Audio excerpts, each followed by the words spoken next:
is Joseph P. Farrell with news and views from the Nefarium on Thursday, July 28th, 2016. I want to thank everybody for just so many good articles that you all sent in this last week about the Democratic Convention, about the emails leaks, and so on and so forth. That's what I'm going to be talking about today, because normally I do not talk about American politics, but now geopolitics has entered directly into the fray, and I want to extend my sympathies and empathy to the victims of terrorism in France, to the family, if any, of the recent Catholic priest that was recently murdered in, I think it was Rouen.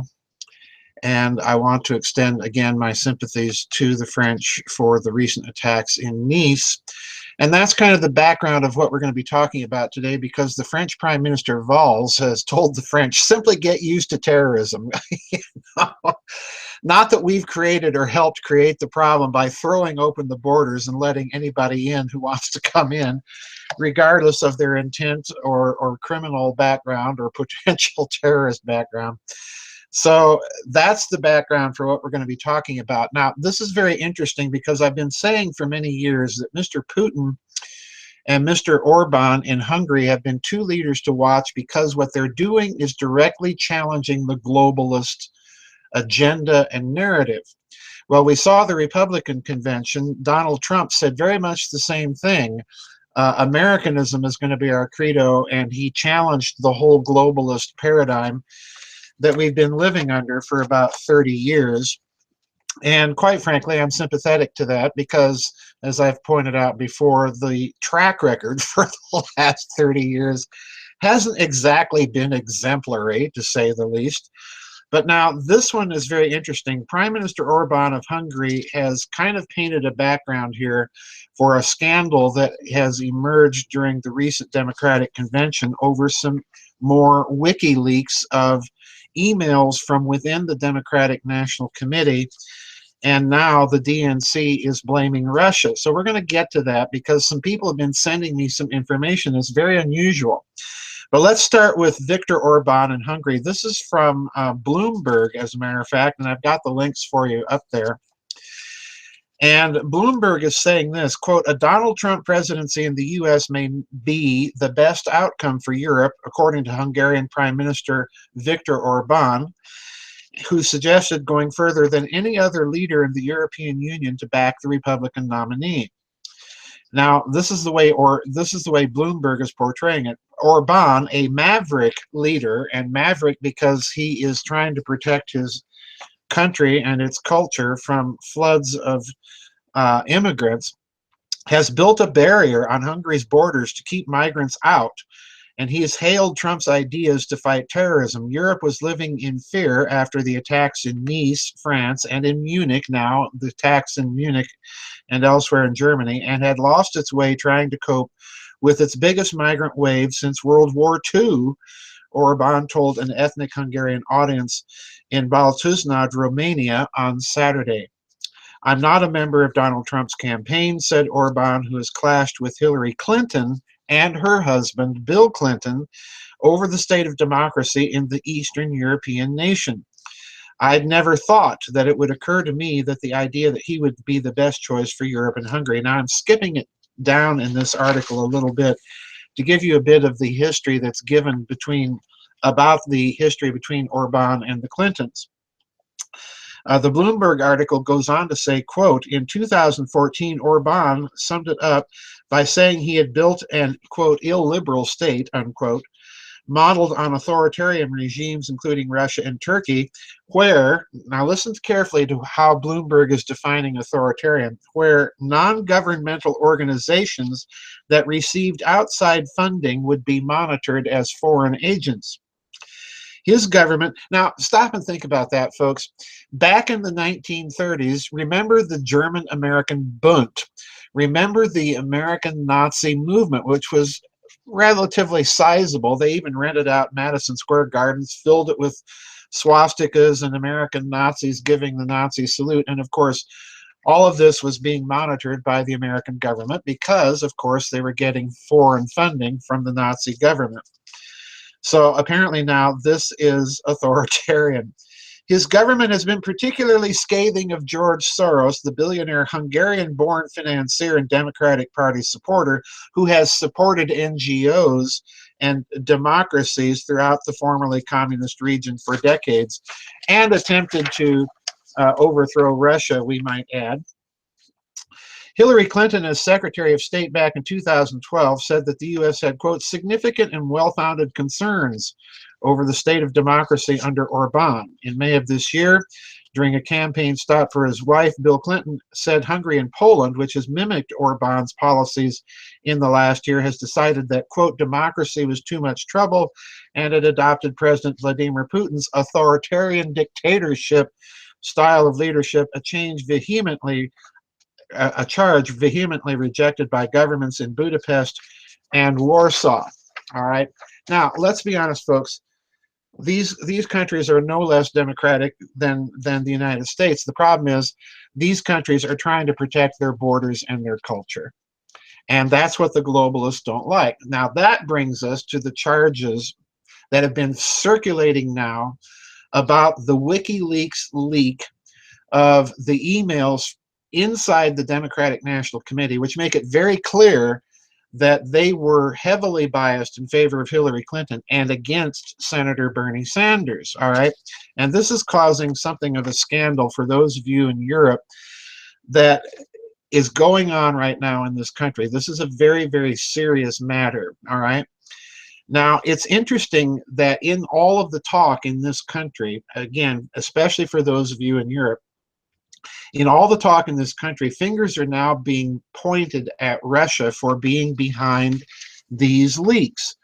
And there's now a debate taking place on the internet. Is Russia behind it? No, Russia couldn't be behind it. Maybe it's Israel, and on this is going.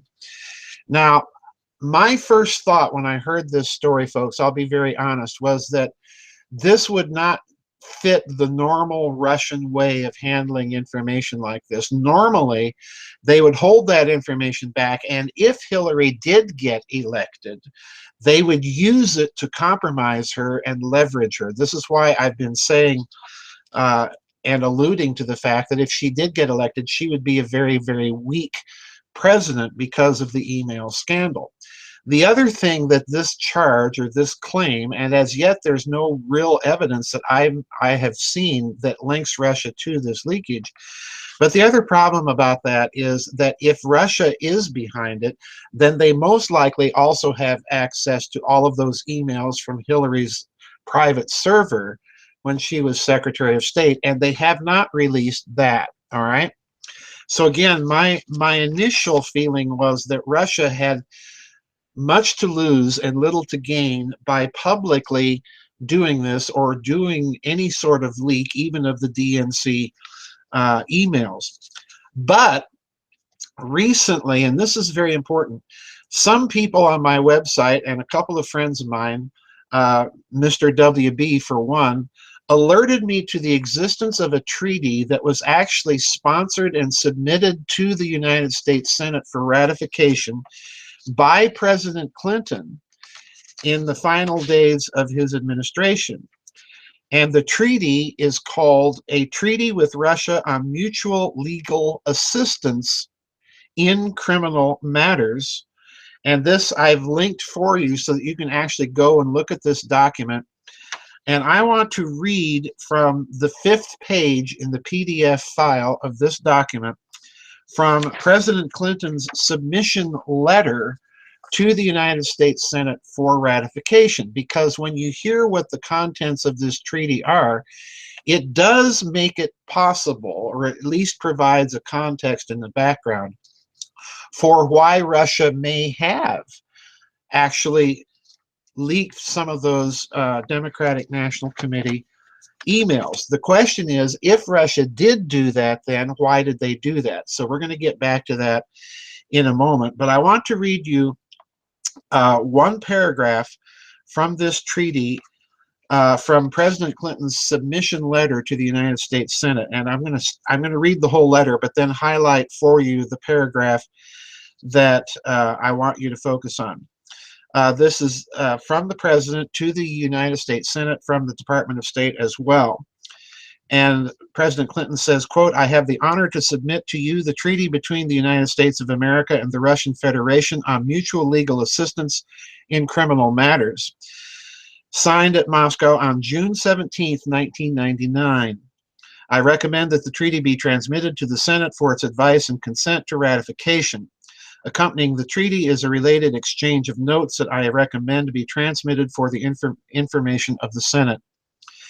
The treaty covers mutual legal assistance in criminal matters. In recent years, similar bilateral treaties have entered into force with a number of countries. This treaty contains many provisions similar to those in the other treaties and all of the essential provisions sought by the United States. It will enhance our ability to investigate and prosecute a variety of crimes, including terrorism, money laundering, organized crime, and drug trafficking offenses of particular interest to the U.S. law enforcement community with respect to the Russian Federation.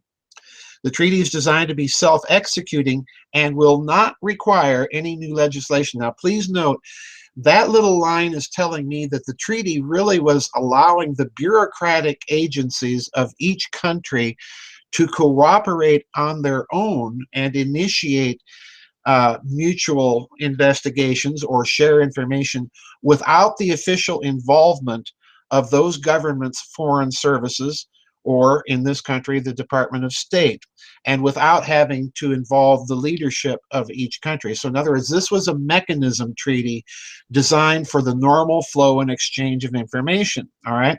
Now, with that in mind, we get to a very crucial paragraph in President Clinton's letter.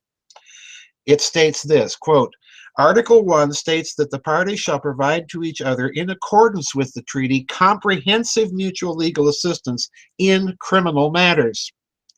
Article 1, Section 2 defines legal assistance in criminal matters for the purposes of the treaty as assistance provided by the parties in connection with prevention, suppression, and investigation of crimes, criminal prosecutions, and other proceedings related to criminal matters.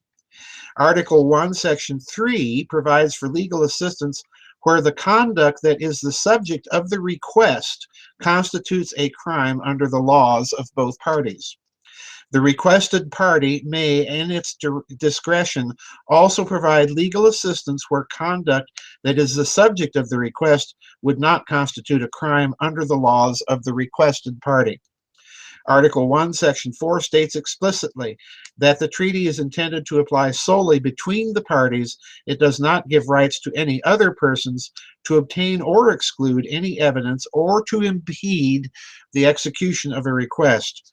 Article 1, Section 5 defines the term person to include both individuals and legal entities in Article 1, Section 4, and so on. So in other words, legal entities could be the Democratic National Committee, legal entities could be the Clinton Foundation, and you'll notice now in the treaty it says request.